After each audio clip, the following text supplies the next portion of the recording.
My fiancé said, "You're not on my level financially." I replied, "Then let's fix that." The next day, I sold the house she was living in because it was in my name. When she came home, the movers were waiting. I, 33 male, am still trying to process the last 48 hours. It feels like I pulled the pin on a grenade and just calmly watched it go off. My fiancée, Celeste, 30, and I have been together for 4 years, engaged for the last 6 months. We've been living together for about 2 years in a nice 3-bedroom house. It was my parents' house, which I inherited free and clear when they passed away a few years back. This is a key detail. I also inherited the family business. It's not flashy. We make high-tolerance precision parts for medical and aerospace tech. It's a solid, profitable company. I don't live like a high roller. I drive a reliable pickup truck, I wear jeans and polos to work, and I don't flash cash. I've always been a stealth wealth kind of guy. Celeste works in marketing. She makes decent money, but she lives on 110% of it. Leased luxury import, designer bags, which I often paid for, always talking about her image and brand. I thought it was just a quirk. Harmless, really. She never asked about my finances. Not really. She just assumed. She assumed I had a big mortgage on the house. She assumed I was a salaried manager at my company, not the owner. I never corrected her. I figured, why does it matter? She loves me for me, right? Right. The fight started on Wednesday. We were talking wedding budgets. She and her mother, Brenda, 58, had a binder. The binder was thick. The binder was terrifying. "I just don't see why we need monogrammed, linen-wrapped ice sculptures," I said, trying to be gentle. "And a 10-piece band? A DJ would be fine." Celeste sighed, that deep, put-upon sigh. "Leo, this is our wedding. It's a reflection of us. Don't you want it to be elegant? Don't you want to show people we've arrived?" "Arrived where? We're just getting married. I'd rather put this money toward a killer honeymoon. Or, our future." Brenda, who was on speakerphone, chimed in. "Leo, dear, a wedding is the future. It's the foundational event. You have to invest in it. Celeste has a certain standard to maintain." "A standard I'm apparently paying for," I muttered. Celeste slammed the binder shut. "What is that supposed to mean?" "It means this is getting out of hand. This budget is more than my truck. This is insane." She stood up and her face went cold. It was a look I'd never seen before. Pure, unadulterated contempt. "You know what, Leo? This is the problem. Your anxiety about money. It's exhausting. I am so tired of dragging you up to my level." I just stared. "Your level?" "Yes, my level. My career, my ambitions, my standards. I'm bringing so much to this marriage, and I'm constantly having to apologize for your limitations. Honestly, if we're going to be this blunt, you're not on my level financially, and I'm tired of pretending it doesn't bother me. I deserve those ice sculptures." I looked at her. Really looked at her.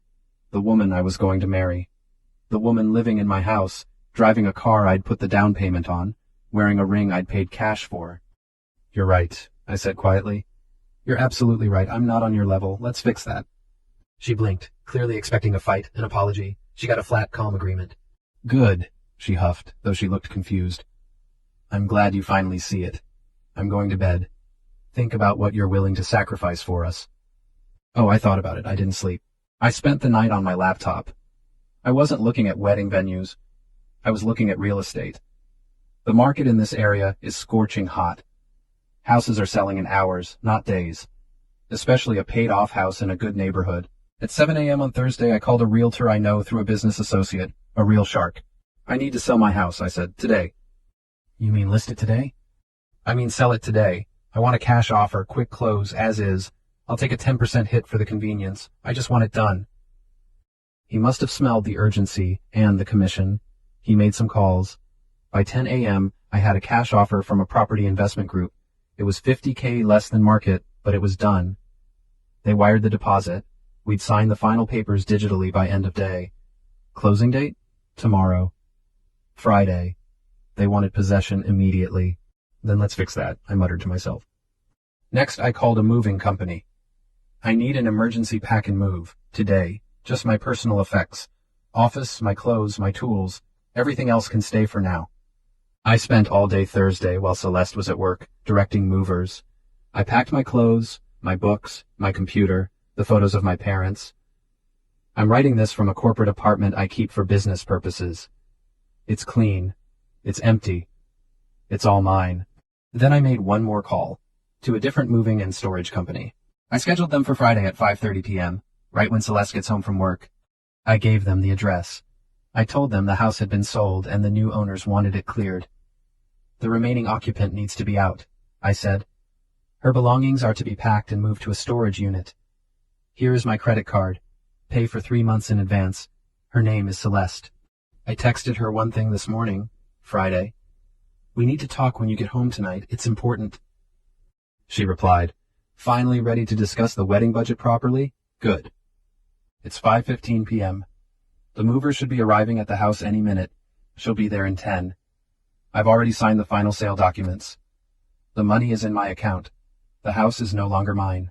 She wanted me to fix my financial level, so I liquidated the asset she was living in. I'm terrified. I'm relieved. I'm numb. I have no idea what's about to happen, but I know it's the end. And I know this is the right thing to do. Update 1. Okay, it's been 24 hours. The grenade went off. The shrapnel is everywhere. I want to thank everyone for the comments, validating to know I'm not crazy. I wasn't there for the main event. I couldn't be. Ms. Alvarez, the lawyer I retained yesterday morning, told me it was best to be completely off-site, but I got a play-by-play from the moving company supervisor, and a lot of missed calls. Like a lot. The supervisor, let's call him Hector, was a total pro. He said they arrived at 5:25 p.m. He had the work order. He rang the bell. No answer. He was about to call me when Celeste pulled into the driveway in her leased car. Hector, Ms. Celeste? Celeste, apparently annoyed. Yes, who are you? I didn't order any movers. Hector. We were contracted to clear this residence, ma'am. The property has been sold. We're here to pack your belongings and transport them to a storage unit. Celeste, laughing, according to Hector. I think you have the wrong house, buddy. My fiancé and I are just... Wait, is this Leo's idea of a joke? To move us to a bigger house? Hector. No joke, ma'am. The property at address was sold. The new owners require it to be vacant by 8 p.m. tonight. We have a team ready. Hector said her face just collapsed. She fumbled for her phone. That's when I got the first 12 missed calls, all while I was in a meeting with my lawyer, who had advised me to put my phone on silent. Celeste apparently tried to block the movers from entering. You can't come in. This is my house. I'm calling the police. Hector, again, total pro. Ma'am, we have a work order signed by the property owner, Mr. Leo, my last name, and a copy of the new title transfer. If you'd like to call the police, that's fine. We'll wait. She did. Oh, she did. While she was on the phone, screaming into it, Brenda, her mother, pulled up. She was apparently coming over for dinner to strategize about the wedding. Brenda. Celeste, honey, what's wrong? Who are these men? Celeste. Leo's lost his mind. He's throwing us out. He sold the house. This is when the real screaming started. Brenda apparently tried to physically push Hector. He just stepped aside. Ma'am, please don't assault my staff. The police are on their way. 2 officers arrived. Celeste and Brenda both rushed them, crying, hysterical. He's crazy. He's abusive. He locked us out. He's stealing our things. The senior officer talked to them, then walked over to Hector, who calmly handed him the paperwork. The officer read it again. Looked at the house, then at Celeste. Officer, ma'am, who is Leo? My last name. Celeste, he's my fiancé. He lives here. Officer, well, according to this title document, he did live here, but he sold the property. It closed this afternoon. Is your name on the deed? Celeste, no, but we're engaged. It's our house. Officer, legally, ma'am, it's not. It was his property and he sold it. He's contracted these gentlemen to move. Are these your belongings? Brenda, of course they are. This is illegal eviction. Officer, ma'am, eviction is for tenants. Was your daughter paying rent? Is there a lease? Celeste, no, we're in a relationship. He's supposed to take care of me. The officer just sighed. Ma'am, this is a civil matter, not a criminal one. He sold his own house. He's even paying to move your belongings to storage. I can't stop them. This, Hector said, is when Celeste went nuclear. She ran inside and tried to lock the door, but the movers were already in the foyer. She apparently grabbed a hideous vase Brenda had given us, thank God, and threatened to smash it. Hector, on the phone to me, which I finally answered. Mr. Leo, Your ex-fiancée is threatening to destroy property. The officers are still here. Me. Hector, nothing in that house is mine anymore. It belongs to the new owners. If she breaks anything, that's vandalism of their property. Put the officer on the phone. Me to the officer. Officer, I'm the former owner. The house is sold. I'm not pressing charges for anything. The new owners might. I just want her and her belongings out so I can fulfill my end of the sales contract. I've paid for her things to be stored safely. The officer talked her down. She eventually dissolved into a sobbing mess on the lawn while the movers, in record time, packed up her entire life. Her clothes, her shoes, her image. The custom-built walk-in closet system she'd had me install. They took that too. Ripped it right out of the walls. I got 28 more missed calls and a string of texts that I've already forwarded to Ms. Alvarez. You bastard! My life is ruined. Where am I supposed to live? Brenda is having a heart attack. This is your fault. You will not get away with this. And my personal favorite. I'm calling your boss at the company. You'll be fired for this. I'm the boss, Celeste. I own the company. She's at Brenda's house. The storage unit key and address were left with Brenda. My lawyer is drafting a formal cease and desist letter. I slept on the couch in the corporate apartment. Slept like a baby. Update 2. It's been a week. The entitlement has, as many of you predicted, escalated to levels I didn't think were humanly possible. They aren't just doubling down.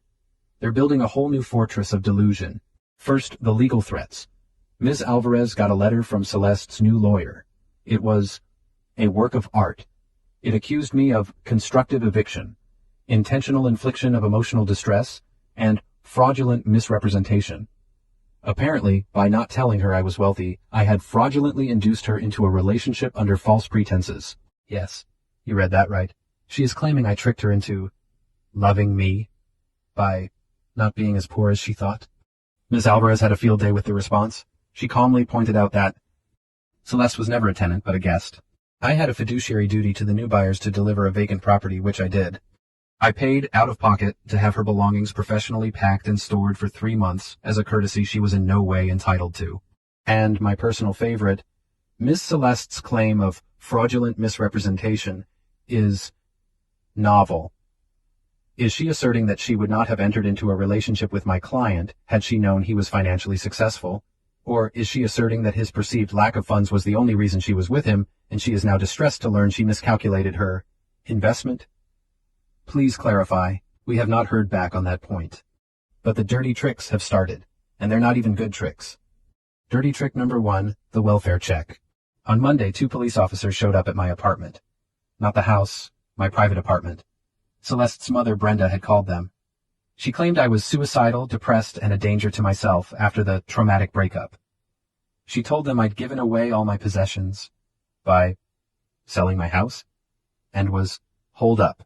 I had to stand there in my pajamas and explain to 2 very tired cops that I was perfectly fine. Me. Officers, my ex-fiancée and her mother are retaliating against me because I sold my own property. Cop. Sir, we have to ask, are you feeling like you want to harm yourself? Me? No, I'm feeling like I want to drink my coffee. I'm in the middle of a work call. Here's my lawyer's card. Please add this to the growing file of harassment. They left, apologizing for the bother. It was mortifying. Dirty trick number 2, the business call. Celeste, true to her word, tried to get me fired. She didn't know who my boss was, so she just called the main line of my company. She got Barb, our receptionist, who has worked for my family for 25 years and basically co-raised me. Celeste, screaming, I need to speak to Leo's manager. He is mentally unstable and a corporate liability. Barb, in her signature deadpan. Leo doesn't have a manager, dear. He owns the company. This is Precision Dynamics. You've reached Barb. How can I help you? Celeste, what? Barb. He signs the checks. My check, in fact. Now, you're tying up a business line. Is this a professional call or a, personal one? Celeste apparently just hung up. Barb called me right after. So, that's what's going on. Want me to start forwarding all her calls to that fancy lawyer of yours? Yes, Barb, please. Dirty trick number 3, the ambush. This was the worst. I had to go to my old bank branch to finalize some paperwork related to the old house's utilities. As I'm walking out, Brenda jumps out from behind a pillar. Leo, you can't ignore us forever. I almost dropped my briefcase. Brenda, you're not supposed to be contacting me. Don't you hide behind your lawyers. You have ruined my daughter. She can't eat. She can't sleep. She is living out of boxes in my guest room. I paid for storage, Brenda. That was her choice. You humiliated her. You did this performance, just to make her feel small. No, I did this because she told me I wasn't on her financial level, and I was tired of being looked down on in my own home. You raised her to believe that. This is the consequence. Now, please excuse me. I tried to walk past. She grabbed my arm. You owe her. You owe her for her time. 4 years she gave you. 4 years she could have been finding someone appropriate. Someone on her level, I finished. I pulled my arm away. Don't touch me. Don't come to my business. Don't call the cops on me. Tell Celeste her lawyer can talk to my lawyer. That's it. We're done. I walked away while she was still yelling. It's not over. We will get what she deserves. This is so much worse than I thought. They're not just entitled. They're broken. They genuinely believe they are the victims here. My lawyer is now filing for a restraining order. Update at 3. Hello again. It's been about a month. The restraining order was granted after the bank ambush and the phony welfare check. Brenda and Celeste are legally required to stay 500 feet away from me, my home, and my place of business. This, of course, has not stopped them. It has just made them dumber. The main event of this update isn't a dirty trick. It's the pivot. After a month of her lawyer getting absolutely nowhere, because again she has no case, Celeste apparently decided a new strategy was in order. The restraining order means she can't contact me, but it doesn't mean her friends can't. I got a text from a number I didn't recognize. Leo, it's Madison, Celeste's maid of honor. Listen, I know you're mad, but Celeste is a wreck. She misses you. She told me what she said and she knows it was stupid. She was just stressed. Can't you just talk to her? I sent it to Ms. Alvarez. She advised me to ignore it, a clear attempt to bypass the court order. Then, 2 days later, I get a call from Mark, my supposed best friend, who was supposed to be my best man. Mark. Hey, Leo. Man, this is a whole mess. Me. Mark, good to hear from you. Been quiet. Mark. Yeah, well, listen, I had dinner with Celeste. My blood went cold. You, what? Mark. Just hear me out. She reached out. She's devastated. She told me everything about your company, the inheritance. Leo, why didn't you tell me? Me. It's my business, Mark. It's not who I am, or I thought it wasn't. Mark. Well, that's the thing. Celeste gets it now. She sees the full picture. She was just acting out because she was insecure about her finances, trying to, fake it till you make it. She loves you, dude. She's just ambitious. You should admire that. Me. She told me I wasn't on her level, Mark. She and her mother humiliated me. They harassed me. They called the cops on me. Mark. They were panicking. You pulled the rug out. What did you expect? Look, she's willing to go to counseling. She'll do whatever it takes. She just wants her life back. Your life. I couldn't believe what I was hearing. He'd been completely turned. Me. Mark, did she or Brenda offer you something? Mark. What? No, dude, that's low. Me. Is it? Brenda cornered me at my bank. Celeste tried to get me fired. They're not panicking. They're manipulative. And now you're their puppet. Tell Celeste. No, don't tell her anything. I'm disappointed in you, Mark. I hung up. But the grand finale, the revenge part you've all been waiting for, wasn't something I did. It was something Ms. Alvarez did. It was pure, beautiful, legal consequences. Celeste's lawyer, in a desperate final attempt, filed a motion for temporary spousal support and demanded I pay her $75,000 for her emotional and financial investment in the relationship, plus her legal fees. We went to a preliminary hearing. Celeste and Brenda were there, dressed like they were attending a funeral, all black, dabbing at their eyes. Celeste looked terrible. Brenda just looked furious. Her lawyer made his case. Your Honor, Ms. Celeste gave 4 years of her life to this man. She performed wifely duties. She invested in their shared home, believing it was their future. He then, with malice and forethought, rendered her homeless and destitute, all because of a simple heat-of-the-moment argument. The judge looked bored. Wifely duties? Were they married? They were engaged, Your Honor. The wedding was planned. So no, they were not married. And the home? Was her name on the deed? No, Your Honor. Was there a lease? Did she pay rent? No, Your Honor. So she lived there for free for 2 years. And her investment? She decorated, Your Honor. She oversaw the installation of a custom closet.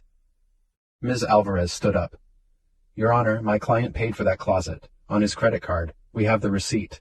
The investment Ms. Celeste made was living, rent-free, in my client's home. Her claim to destitution is also misleading.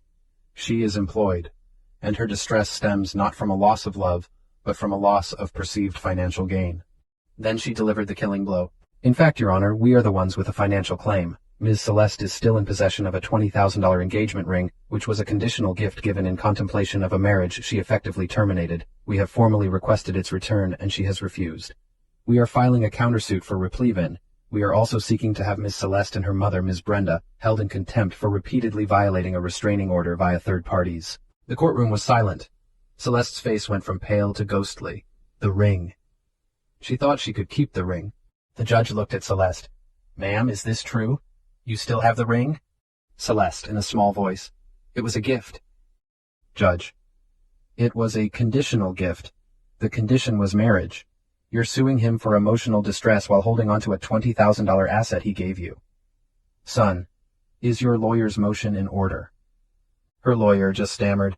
Your Honor, we were not aware. The judge dismissed their entire motion, laughed it out of court. He set a date for our motion. Celeste either had to return the ring within 10 days, or a judgment for the full value would be placed against her. She and Brenda stormed out. I heard Brenda screeching in the hallway. This is a travesty. He's controlling her with that ring. He's a monster. He's not a monster. He's just a guy who finally learned to read the fine print. Final update. It's been 6 months. The dust has settled. The circus has left town. The 10-day deadline for the ring came and went. Celeste did not return it. Typical. So Ms. Alvarez filed the judgment. Celeste now owes me $20,000. Her lawyer, seeing the writing on the wall, and probably not getting paid, officially quit. The judgment meant we could go after her assets, which, as we all know, are limited. We placed a lien on her leased car. We were about to file for wage garnishment at her marketing job. 2 weeks ago, I got a call from Brenda, from a new, unknown number. You've won, she said. Her voice was dead. Brenda, you're violating a court order. I don't care. You're garnishing my daughter's wages. She's going to lose her job. She can't. She's a wreck. She won't stop crying. She's back in her childhood bedroom. Is this what you wanted? To ruin her? I wanted her out of my house. I wanted her to stop harassing me. I wanted my ring back. She did all of this. She told me I wasn't on her level. She's the one who couldn't live with that. She loved you, Brenda whispered. No, I said. She loved what she thought I could be, and she hated me for what she thought I was. Then she found out she had it all backwards, and that's what's killing her. Not the loss of me, the loss of the deal. There was a long pause. The ring is at a pawn shop, Brenda admitted. She sold it weeks ago to pay her lawyer. She only got $8,000 for it. I had to laugh. Of course she did. So she can't return it. And she can't pay me. And she spent the money. That's just perfect. Please, Brenda begged, don't garnish her wages. It'll destroy her. I'll pay you. I'll take a loan from my 401k. I'll pay you the $20,000. Just let her go. I thought about it. I thought about the humiliation, the bank, the cops, the welfare check, my friend Mark. Here's the deal, Brenda, I said. You're going to pay me, but not the $20,000. You're going to pay me the $8,000 she got for it. That's the actual damage. And in return, you and she will sign a new agreement, drafted by my lawyer, that includes an ironclad non-disclosure agreement and triples the distance and time of the restraining order. If I ever hear from you, see you, or hear of you ever again, the original $20,000 judgment gets reinstated with interest. Am I clear? Yes, she whimpered. Thank you. Ms. Alvarez drafted it. Brenda wired the money. It's over. I sold my business. I know. But the joy was gone. Barb retired. I realized the company was my last tie to my parents, and I was holding on to it for them, not for me. I got an insane offer from a larger competitor. I took it. I'm not in a high-rise condo. I bought a small plot of land a few hours away. I'm building a house, a small one, with my own hands. I'm pretty good with wood. Turns out, I like doing things myself. I don't know if Celeste or Brenda ever realized their mistake. I doubt it. People like that, they don't have a change of heart. They just move on to the next host. I heard from Madison, the ex-bridesmaid who apologized profusely, that Mark and Celeste are, wait for it, dating. She told him she just loves a man in finance. He's a junior accountant. She's downsizing her life to focus on what's real. She's living with him in his tiny apartment. I give it 6 months. As for me, I'm fine. I'm better than fine. I'm free. She was right about one thing. I wasn't on her level. Thank God.